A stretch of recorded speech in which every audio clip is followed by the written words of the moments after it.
2024 সালের মাধ্যমিক পরীক্ষা শুরু হতে আর মাত্র এক মাস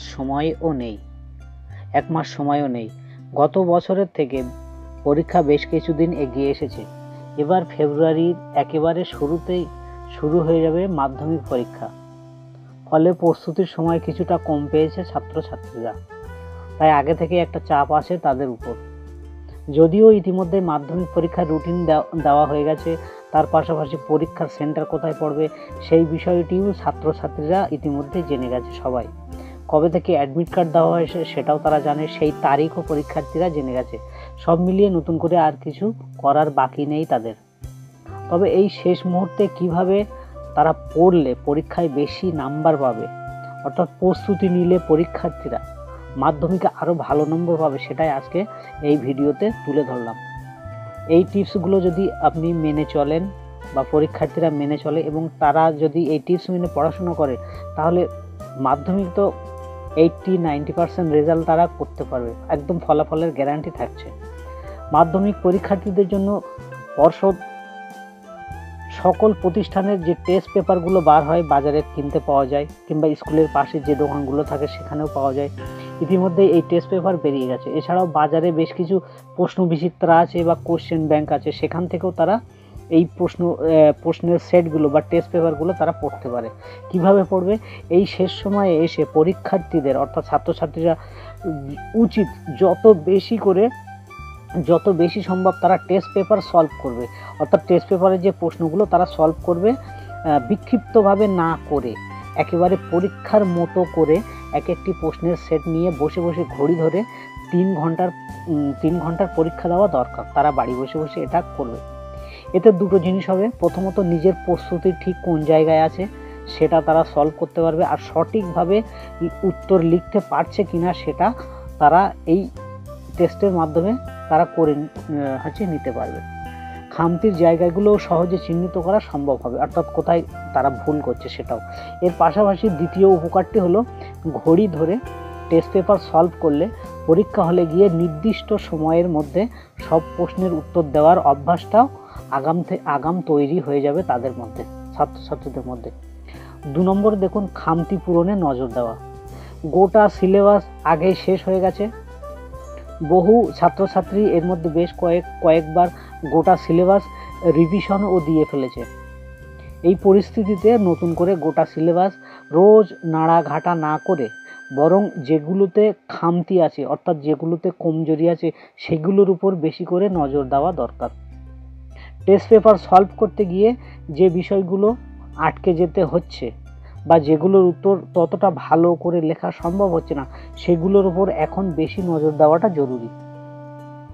3 নম্বর সেটা দেখুন, পড়াশোনায় আসুক টাইম ম্যানেজমেন্ট। এই শেষ মুহূর্তে এসে একসঙ্গে সবকিছু পড়ার একটা প্রবণতা অনেক পরীক্ষার্থীদের মধ্যে দেখা যায়, যে সবকিছু সে পড়ে ফেলবে। এতে কাজের কাজ কিছুই হয় না, বরং সবটাই ঘেটে ঘ হয়ে যায়। তাই এই শেষ সময়ে অর্থাৎ মাধ্যমিক পরীক্ষার এই যে শেষ মুহূর্তে এই টাইম ম্যানেজমেন্টটা খুব একটা জরুরি ছাত্রছাত্রীদের জন্য। টেস্ট পেপার সলভ করতে গিয়ে যে অংশটা আটকে গেল বা যেটার উত্তর ঠিকভাবে লেখা গেল না, পরের ধাপে সেটা ভালো করে ঝালিয়ে নেওয়া দরকার, যাতে পরের দিন আর ভুল না হয়। মাধ্যমিক পরীক্ষার আগে প্রতিদিন টেস্ট পেপারের একটি করে প্রশ্নপত্রের সমাধান করে শিক্ষককে দিয়ে উত্তরগুলো চেক করিয়ে নিতে হবে। 4 নম্বর বিষয়টি দেখুন, একটি বিষয় নিয়েই পড়ে না থাকা। বহু ছাত্রছাত্রী আছে যারা অঙ্ক ইংরেজির দুর্বল এবং তাদের ভালো হয় না, দুর্বলতা দেখা যায়। ফলে মাধ্যমিক পরীক্ষার একেবারে মুখে গিয়ে অনেক ছাত্রছাত্রীদের অভিভাবক বাবা মা প্রবণতা থাকে ছেলে মেয়েদের শুধুই অঙ্ক এবং ইংরেজি প্র্যাকটিস করায়, কিন্তু এটা সঠিক পদক্ষেপ না। যে বিষয়ে দুর্বলতা আছে সেটাই নিঃসন্দেহ বেশি সময় দিতে হবে, কিন্তু তা বলে বাকি বিষয়গুলো সম্পূর্ণ অবহেলা করলে ওই পরীক্ষার্থী বা ওই ছাত্রছাত্রীর ফলাফল সার্বিকভাবে ভালো হওয়ার সম্ভাবনা অনেকটাই কমে যায়। তাই অঙ্কে বেশি সময় দিক সেটা ঠিক আছে, কিন্তু নির্দিষ্ট একটি সময়ে বাংলা, ইতিহাস, ভূগোলের মতো বিষয়ের পিছনেও সময় দেওয়া দরকার। কারণ মাথায় রাখতে হবে, দুর্বল বিষয়ে বেশি সময় দিলে যেটা শক্তিশালী দিক সেখানে একেবারে সময় না দিলে হিতে বিপরীত হতে পারে। রাত দিন পড়াশোনা নয়। আরেকটি বিষয় ছাত্রছাত্রীদের অবশ্যই মনে রাখতে হবে, একজন ছাত্রছাত্রীর জীবনে প্রথম বড় পরীক্ষা হলো মাধ্যমিক পরীক্ষা। তার আগে ছেলে মেয়েদের পাশাপাশি মা বাবাদের মধ্যেও পরীক্ষা নিয়ে বেশ টেনশন থাকে, ফলে রাত দিন পড়ানোর একটা অভ্যাস দেখা যায় তাদের মধ্যে, কিন্তু এটা মোটেও ঠিক নয়। মাধ্যমিক পরীক্ষার আগে বরং সন্তানকে যতটা সম্ভব হালকা রাখতে হবে। তাই রাত দিন এক করে পড়তে বাধ্য করানো যাবে না ছাত্রছাত্রীদের বা মাধ্যমিক পরীক্ষার্থীদের। এতে পরীক্ষার সময়ে যে সংশ্লিষ্ট পরীক্ষার্থীর মানসিক চাপ বেড়ে যেতে পারে এবং এই চাপের কারণে অনেক বিষয় সে ভুলে যেতে পারে। আর একটা পয়েন্ট দেখুন, টাইম টেবিল তৈরি করে নাও। দিনে মাধ্যমিক পরীক্ষার্থীরা দিনে 7 থেকে 8 ঘন্টা পড়লেই হবে। নাওয়া খাওয়া ভুলে পড়াশোনা করতে গিয়ে পরীক্ষার আগে শরীর খারাপ হলে হিতে বিপরীত হওয়ার সম্ভাবনা আছে।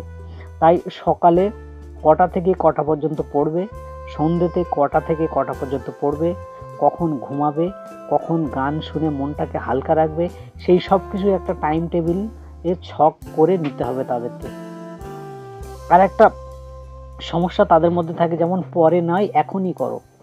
টাইম টেবিল মেনে এই শেষ সময়ে পড়াশোনা করাটা দরকার। এখন যেটা করার সেটা ভালো লাগছে না বলে পরে করব ভেবে ফেলে রাখলে চলবে না। এখনের কাজ এখনই করে নিতে হবে। আর একটা পয়েন্ট আছে দেখুন, মক টেস্টে জোর দেওয়া। এই শেষ মুহূর্তে শিক্ষকদের কাছে যত বেশি মক টেস্ট দেওয়া যাবে, পরীক্ষার জন্য প্রস্তুতি পর্ব তত ভালো করে হবে। ফাইনাল পরীক্ষার আগে এই মক টেস্টগুলো একজন পরীক্ষার্থীকে সম্পূর্ণভাবে তৈরি করে দেয়। টানা পড়া যাবে না। আরেকটি পয়েন্ট, মাথা গুজে ঘন্টার পর ঘন্টা টানা পড়ে যাওয়ার কোনো মানে হয় না। এতে মাথায় খুব কিছু ঢোকে না, বরং 2 ঘন্টা অন্তর 5 থেকে 10 মিনিটের জন্য ব্রেক নেওয়াটা একদমই জরুরি। এতে মন ভালো থাকে, মাথায় সমস্ত পড়া ঢোকে। আরেকটি পয়েন্ট হলো 10 নম্বর পয়েন্ট, শরীরের প্রতি নজর দেওয়া। চূড়ান্ত প্রস্তুতি সত্ত্বেও অনেকে মাধ্যমিক পরীক্ষায় গিয়ে ততটা ভালো ফল করতে পারে না, অর্থাৎ তাদের রেজাল্টটা খারাপ হয়। দেখা যায় ঠিক সময়ে গিয়ে অসুস্থ হয়ে পড়েছে সেই ছাত্র কিংবা ছাত্রীটি। তাই পরীক্ষার আগে এই মুহূর্তে শরীরের প্রতি নজর দিতে হবে পরীক্ষার্থীদের। পর্যাপ্ত ঘুমোতে হবে, বিশ্রাম নিতে হবে, সুষম আহার তাদের দরকার। এক্ষেত্রে পড়ুয়ার যেমন ভূমিকা আছে তেমনই অভিভাবকদের ও বিষয়টির প্রতি খেয়াল রাখা দরকার। সন্তানদের উপর চাপ বাড়িয়ে তাকে টেনশনে ফেলে দেবেন না।